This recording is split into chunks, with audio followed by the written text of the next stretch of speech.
अस्सलाम वालेकुम व्यूअर्स। 29 साल पुराने मर्ज के इलाज में एक मरतबा फिर बाबर आजम, शान मसूद और दीगर सीनियर खिलाड़ी हो गए नाकाम। जी हाँ, हम जिस मर्ज की बात कर रहे हैं ये मर्ज है ऑस्ट्रेलियन सरजमीन पर मुसलसल टेस्ट मैचेस हारने का।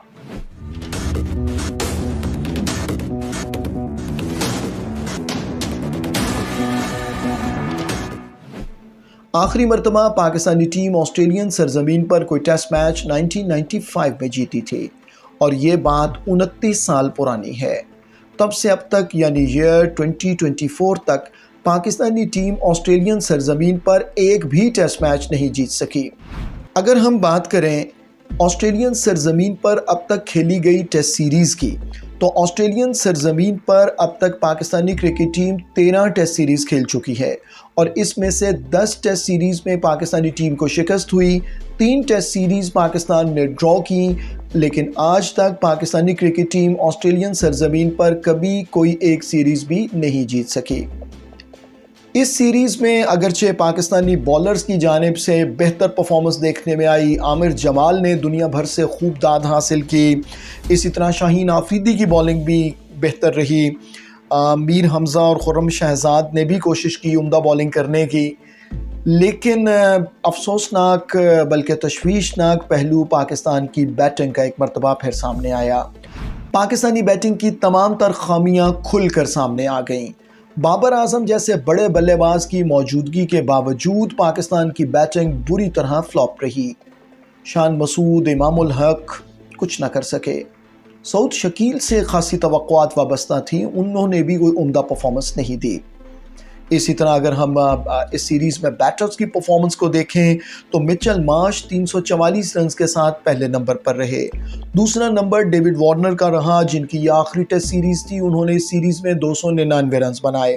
उस्मान ख्वाजा 220 रन के साथ तीसरे नंबर पर रहे।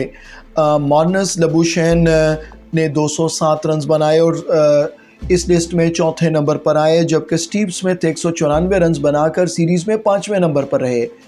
भाई पाकिस्तानी बल्लेबाज कहाँ हैं? इन टॉप 5 में तो कोई एक भी पाकिस्तानी बल्लेबाज शामिल नहीं। जिस पाकिस्तानी बल्लेबाज की इस लिस्ट में जगह बनी वो 6ठे नंबर पर आए और वो हैं मोहम्मद रिजवान, जिन्होंने 193 रन बनाए। शान मसूद इस सीरीज़ में 181 रन बनाकर 7वें नंबर पर रहे।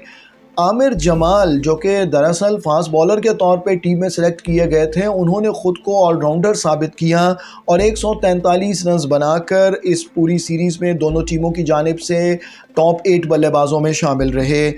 आगा सलमान 9वें नंबर पर आए 141 रन के साथ। एलेक्स कैरी 129 रन बनाकर 10वें नंबर पर आए और टॉप 10 बल्लेबाजों में बाबर आजम शामिल ही नहीं है। जी हाँ, ये इस कदर तशवीशनाक बात है कि टॉप 10 बल्लेबाज सीरीज़ के जो हैं उनमें बाबर आजम का नामो निशान मौजूद नहीं है। बाबर आजम 126 रन बनाकर 11वें नंबर पर आए हैं। अब बाबर आजम को ख़ुद भी और पाकिस्तानी क्रिकेट टीम के बड़ों को भी सोचना पड़ेगा कि आखिर ऐसा क्यों हो रहा है। पाकिस्तानी बैटिंग हमेशा ऑस्ट्रेलिया में क्यों फ्लॉप हो जाती है। माजी में जावेद मियांदाद, इसी तरह हनीफ मोहम्मद, इसी तरह बड़े बड़े बल्लेबाज पाकिस्तान की दुनिया भर में शनाख्त रहे। ज़हीर अब्बास ने बहुत नाम कमाया, माजिद खान ने बहुत नाम कमाया। उसके बाद के दौर की बात करें तो इंज़मामुल हक, सईद अनवर, आमिर सुहेल, इस तरह के बड़े बल्लेबाज पाकिस्तान के पास मौजूद रहे। लेकिन अब आखिर ऐसा क्या है कि पाकिस्तानी बैटिंग इस तरह की तमाम कंडीशंस में बुरी तरह फ्लॉप हो जाती है। बॉलर्स की फहरिस्त पर नज़र डालें तो पैट कमिंस 19 विकेटों के साथ सीरीज़ के टॉप विकेट टेकर रहे। आमिर जमाल 18 विकेटों के साथ दूसरे नंबर पर रहे और नेथन लॉयन के हिस्से में 13 विकेटें आईं। मिचेल स्टार्क ने 12 विकेटें हासिल की। जॉश हेज़लवुड की 11 विकेटें थीं। शाहीन आफरीदी जो सीरीज़ का आखिरी टेस्ट मैच नहीं खेले, उनकी 8 विकेटें थीं। मीर हमज़ा ने 7 विकेटें हासिल की। खुर्रम शहजाद एक ही टेस्ट मैच खेले और 5 विकेटें हासिल करने में कामयाब रहे। साजिद खान और आगा सलमान ने 3-3 विकेटें हासिल की। और एक और अफसोसनाक बात ये थी कि हसन अली 2 टेस्ट मैच में सिर्फ 2 विकेटें हासिल कर सके। ये सब कुछ क्या है? यकीनी तौर पर क्लीन स्वीप का सबब है। اب اس پر چاہے ہم کوئی بھی توجیحات پیش کریں، یہ حقیقت ہے کہ پاکستانی ٹیم ٹیسٹ کرکٹ میں اس وقت نہایت مایوس کن پرفارمنس کا مظاہرہ کر رہی ہے۔ اب اس مایوس کن صورتحال سے ٹیم نے کیسے نکلنا ہے، اس پر ٹیم مینجمنٹ کو اور سب بڑوں کو سیریس نوٹ کی ضرورت ہے، سیریس انداز میں سوچنے کی ضرورت ہے۔